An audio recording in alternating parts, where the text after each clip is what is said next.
안녕하십니까. 반려동물의 건강상식을 쉽고 간략하게 알려줄 우리들의 수의사 김동원입니다. 오늘의 주제는 우리 아이들의 변비에 대해서 설명을 드리겠습니다.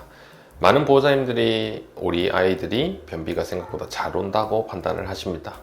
단 변비가 잘 오는 아이들도 있지만 두 가지의 경우가 있습니다. 첫 번째는 심리적인 요인, 두 번째는 병적인 요인의 변비가 있습니다. 심리적인 요인은 대부분은 쉽지 않습니다. 사람의 경우에서는 받는 스트레스, 행동에 대한 스트레스, 운동 부족 등과 많은 요인들이 복합적으로 작용하기 때문에 심리적인 요인으로 인한 변비가 호발을 많이 하지만 우리 아이들의 경우에서는 충분한 운동을 하고 있고 혹은 고양이라 할지라도 자기가 필요한 만큼 운동을 하려고 하면서 노력을 한다든지 하기 때문에 심리적인 요인 혹은 운동 부족으로 인한 변비가 오기는 굉장히 쉽진 않습니다. 다만 심리적인 요인보다는 비만도가 높아서 많이 먹는데 운동량은 부족하고 변은 많이 정체되는 경우에서는 이 또한 병적인 원인은 아니지만 복합적인 요인으로 심리적인 요인처럼 보이게 되는 변비가 있을 수는 있습니다. 두 번째는 말씀드릴 부분이 많은 병적인 원인의 변비입니다. 병적인 원인의 변비는 변비 자체가 문제가 아니라 다른 큰 질병이 있게 됨으로 인해서 변비라는 증상이 생기는 것이 나타나는 것을 말합니다. 대표적으로는 위장염, 췌장염이 있습니다. 소화기계의 장애가 생기게 되면 장운동성은 떨어지게 되고 그렇게 되면 남아있는 내용물의 음식물이 정체가 되기 시작하면서 변비가 발생하게 되는 경우죠. 그리고 대부분은 위장 운동력이 떨어지더라도 식이를 먹게 됨으로 인해서 내용물이 밀려나가면서 변이 나오는 경우도 있지만 위장염, 췌장염이 있는 아이들은 식이를 거부하거나 구토를 하기 때문에 추가적으로 나오는 변이 없어지면서 변비로 나타나는 경우가 있습니다.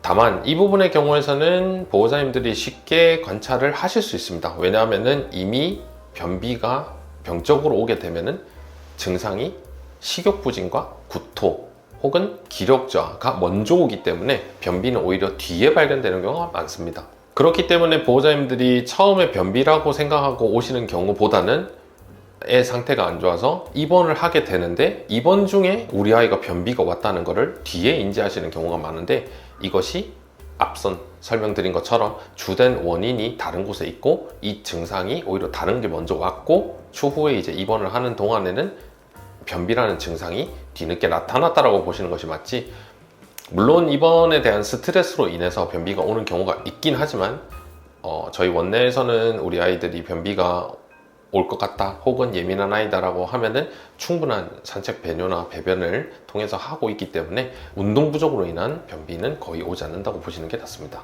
또 하나는 병적인 원인에서의 변비 의심인데 해당 사항이 고양이입니다. 우리 보호자님들이 한 번씩 헷갈려 하시는 부분들이 우리 고양이가 변비가 와서 계속 화장실에 오래 앉아 있는데 아무것도 나오지 않는다라는 표현을 쓰십니다.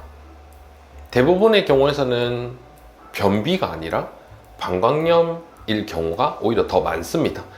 우리 아이들이, 고양이들이 변비가 있으면 일단 첫 번째로는 화장실로 잘 가지를 않습니다. 왜냐하면 그런 신호가 오지 않으면 자기들이 불편함을 못 느끼기 때문에 오히려 가만히 있는 경우가 더 많았고, 추후에 변비가 있게 되면은 병적인 원인도 있겠지만 심리적인 요인 혹은 물리적인 원인, 물리적인 원인은 자기의 대장보다 변이 너무나도 커지게 되면서 말라 비틀어질 때 오히려 비명을 지르고 힘들어합니다. 근데 방광염에 있는 고양이들은 오히려 그런 것들을 하지 않고 정말 가만히 있는 자세로 대변을 누는 자세만 취하기 때문에 우리 보호자님들이 헷갈려 하실 수 있습니다. 강아지는 소변과 대변의 자세가 조금 다르기 때문에 구분이 되지만 우리 고양이들은 일단 첫 번째로는 화장실에 숨어서 보기 때문에 보기 힘들고, 자기가 표현하지 않고 조용히 가서 하기 때문에 보호자님들이 발견하기 힘들고, 그리고 모래에서 하는 행위이기 때문에 이게 했는지 안 했는지 헷갈릴 때가 많기 때문에 일단은 고양이들은 변비보다는 방광 혹은 소변에 대한 문제일 가능성이 좀 더 높다고 판단하시는 것이 좋습니다. 심리적인 요인, 병적인 원인, 변비가 있을 때 결국에는 둘 다 이것이 누적이 되고 지체가 되고 정체가 되면은 그 또한 다른 병으로 문제가 될 수 있습니다. 그렇기 때문에 우리 아이가 심리적이든 병적이든 혹은 변비 자체가 아니라 다른 문제든 간에 일단은 힘들어하는 모습이 있거나 대변, 소변 등에 대한 배출의 장애는 다 문제가 되는 경우가 굉장히 많습니다. 그렇기 때문에 최대한 빠르게 내원해서 검사를 받으시는 것이 중요할 것 같습니다. 오늘 내용이 도움이 되셨다면 구독과 좋아요 부탁드리겠습니다. 감사합니다.